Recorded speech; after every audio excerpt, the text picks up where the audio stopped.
And we actually have to wind the clock back. We've got to go back and have a look at some of the amazing waves that we witnessed on the Quiksilver Pro side.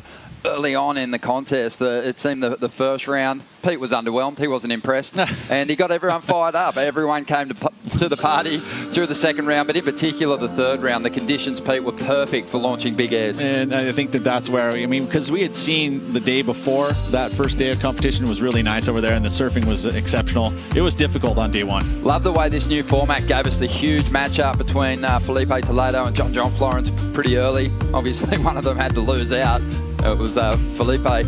But Italo Ferreira, he caught fire through the Quiksilver Pro and the Red Bull Airborne event. This guy was collecting highlights all week. Yeah, it was amazing how he touched on his injury at D-Bar a couple of years ago, and he's back there not scared to keep trying to stomp those things. He said it in the presentation, so probably a bit of drive off that injury to here in 2019. Yeah, and former world number 2, Shane Beshin, making the call that he thinks that corked should be added to the criteria as far as looking at the aerials. I think it's a pretty good idea. We saw some very corked out airs throughout the contest. Yeah, and it's been especially this guy right here, Jordy Smith. I mean, using the gymnastica training that he's been doing recently and bringing it to the air. And that's another big part of the story, just how close those heats were for Italo Ferreira through the semi-finals and final. But Gabriel Medina, you know, he's going to make another great charge at a third world title this year. The brilliance that he showed us early on. That wave right there is going to show you what is a little glimpse of what he's going to be doing at Bells Beach. And I'll tell you what, that was a 9.33 there. So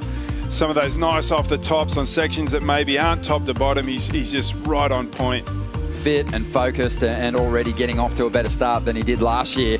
And he had this one as well in that same heat. And for a moment, we thought this one was maybe going to go into the 10s. One judge thought so, but the others just not quite impressed. Expecting more of the two-time world champ. Can you believe it? Look how lethal he is. I mean, that is a 6-foot high air that he covers a 6-foot section and lands greased and goes into a big air reverse. I mean, if this is what we're going to be seeing from Gabriel Medina all season long, we're going to see a lot of 9s. Definitely. Surprising not to see him fire up a little harder on finals day, but very positive signs for the two-time world champion moving forward. But great to have a look at those numbers.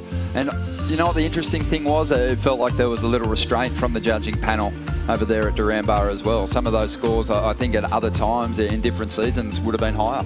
I would say I agree. You know, I think that we're seeing an adjustment also in the scale, because you start really putting in those combination major moves and the innovation progression, and that's a venue that you're really going to kind of highlight all of that happening. So it makes judging a little bit more challenging. It's not just an easy kind of look at it. You got so much variety that are going to happen.